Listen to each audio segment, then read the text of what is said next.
Recipe தான் பார்க்க போறோம். வாங்க வீடியோக்குள்ள போயிடலாம். நாங்க இன்னைக்கு இந்த ரெசிபியை மண் சட்டியில தான் பண்ண போறோம். ஒரு மசாலா பவுடர் ரெடி பண்ணிக்கலாம். கடாயை ஹீட் பண்ணி மல்லி விதை, சோம்பு, வெந்தயம், சீரகம், காய்ந்த மிளகாய், காரத்துக்கு தேவையான அளவு எடுத்து ட்ரை ரோஸ்ட் பண்ணி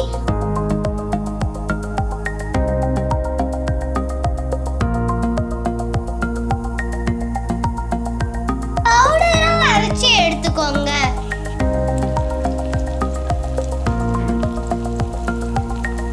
கடாய் ஹீட் பண்ணி ஆயில், உளுத்தம் பருப்பு சேர்த்து லைட்டா வதக்கி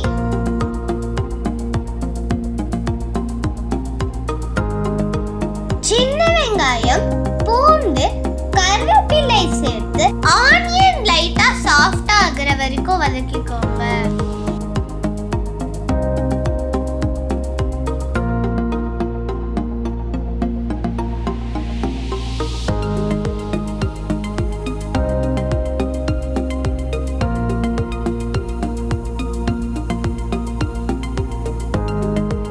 அடுத்து முருங்கைக்காயை கட் பண்ணி சேர்த்துக்கலாம். லைட்டா வதக்கி தக்காளியை பேஸ்ட் பண்ணி சேர்த்துக்கலாம். நாங்க 3 தக்காளி எடுத்திருக்கோம்.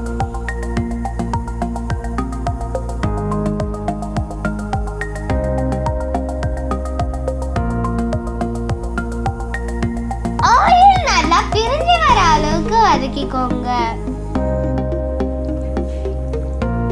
அடுத்து மசாலா பவுடர் சேர்த்துக்கலாம். மஞ்சள்தூள், காஷ்மீரி மிளகாய் தூள், ஏற்கனவே அரைச்சு வச்சிருக்கிற மசாலா பவுடர், தேவையான அளவு உப்பு சேர்த்து வதக்கிக்கோங்க. காஷ்மீரி மிளகாய் தூள் இல்லைன்னா நார்மல் மிளகாய் தூள் சேர்த்துக்கோங்க. மசாலாவோட பச்சை வாசனை போற அளவுக்கு வதக்கிக்கோங்க.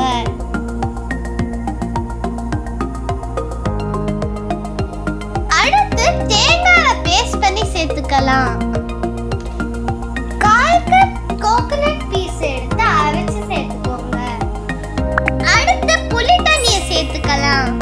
பெரிய நெல்லிக்காய் அளவு புளி எடுத்து ஊற வச்சு கரைச்சு சேர்த்துக்கோங்க. குழம்புக்கு தேவையான அளவு தண்ணி ஆட் பண்ணிக்கோங்க.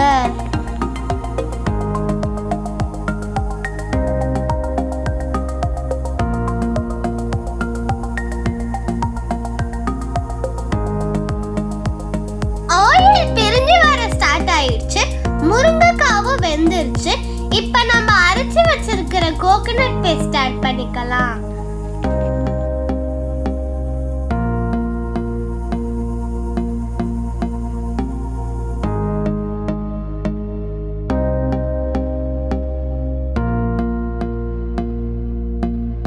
நல்லா மிக்ஸ் பண்ணி மூடி போட்டு ஒரு 3 மினிட்ஸ் கொதிக்க விடுங்க.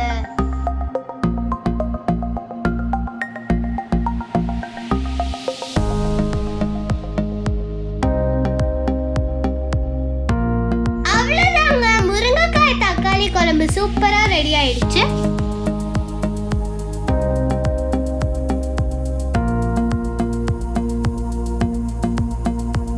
சூடா சாதத்தோட சேர்த்து பரிமாறுங்க.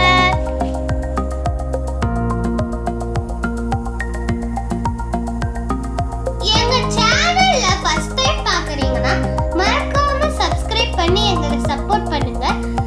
இந்த வீடியோல பிடிச்சிருந்தா லைக் பண்ணுங்க, கமெண்ட் பண்ணுங்க, ஷேர் பண்ணுங்க. மறக்காம சப்ஸ்கிரைப் பண்ணிட்டு பெல் பட்டனை கிளிக் பண்ணிடுங்க.